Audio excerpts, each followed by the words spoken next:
দিন যতই যাচ্ছে দেশের জনগণের মনে একটাই প্রশ্ন জাগছে, জাতীয় নির্বাচন কবে হবে? যদি নির্বাচন হয়, কোন বিভাগে কোন রাজনৈতিক দল এগিয়ে আছে? এখন পর্যন্ত নির্দিষ্ট করে নির্বাচনের তারিখ ঠিক করেনি অন্তর্বর্তী সরকার। তবে প্রধান উপদেষ্টা বলেছেন, চলতি বছরের ডিসেম্বর বা আগামী বছরের মার্চে জাতীয় নির্বাচন অনুষ্ঠিত হতে পারে। দেশে আওয়ামী লীগের অস্তিত্ব প্রায় নেই বললেই চলে। বর্তমানে বিএনপি ও বাংলাদেশ জামায়াত ইসলামী প্রধান দুই রাজনৈতিক দল হিসেবেই গণ্য। সম্প্রতি জাতীয় নাগরিক পার্টি এনসিপি নামে নতুন দল হিসেবে রাজনীতিতে নাম লিখিয়েছে।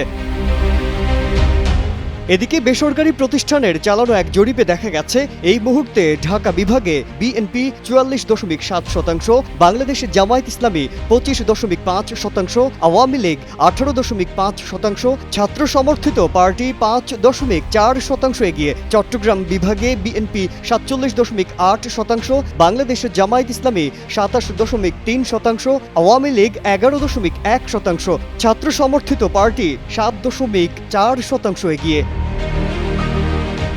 এছাড়া সিলেট বিভাগে বিএনপি 51%, বাংলাদেশ জামায়াত ইসলামী 26%, আওয়ামী লীগ 14.9%, ছাত্র সমর্থিত পার্টি 2.6% এগিয়ে। খুলনা বিভাগে বাংলাদেশ জামায়াত ইসলামী 46.3%, বিএনপি 38.3%, আওয়ামী লীগ 9%, ছাত্র সমর্থিত পার্টি 3% এগিয়ে। এই ঈদে জামা জুতো অ্যাক্সেসরিজের ডিসকাউন্ট।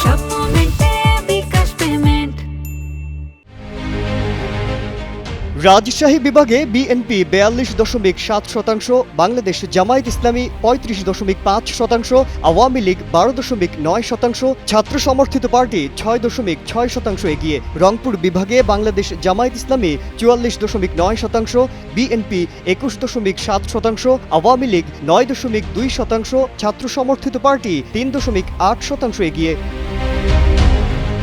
উন্নয়ন গবেষণা ও প্রকল্প ব্যবস্থাপনা সংস্থা ইনোভেশন কনসাল্টিং বাংলাদেশের 8টি বিভাগে চালানো জরিপে এসব তথ্য উঠে এসেছে। এতে সহযোগিতায় ছিল ব্রেন এবং মুক্ত চিন্তার প্ল্যাটফর্ম ভয়েস ফর রিফর্ম। চলতি বছরের 19 ফেব্রুয়ারি থেকে 3 মার্চ পর্যন্ত সারা দেশের 8টি বিভাগের 64 জেলার 10,696 জনের মধ্যে এই জরিপ চালানো হয়। এতে আরও উঠে এসেছে, এলাকা ভিত্তিক নমুনায় গ্রামীণ 71% এবং শহর 29%, লিঙ্গভিত্তিক নমুনা পুরুষ 55% এবং নারী 45%, নমুনায় বয়স ভিত্তিক প্রতিনিধিত্ব জেনজি 18 থেকে 21 বছর 36%, মিলেনিয়ালস 29 থেকে 44 বছর 34%, জেন এক্স 45 থেকে 60 বছর 18% এবং ষাটোর্ধ্ব 12%।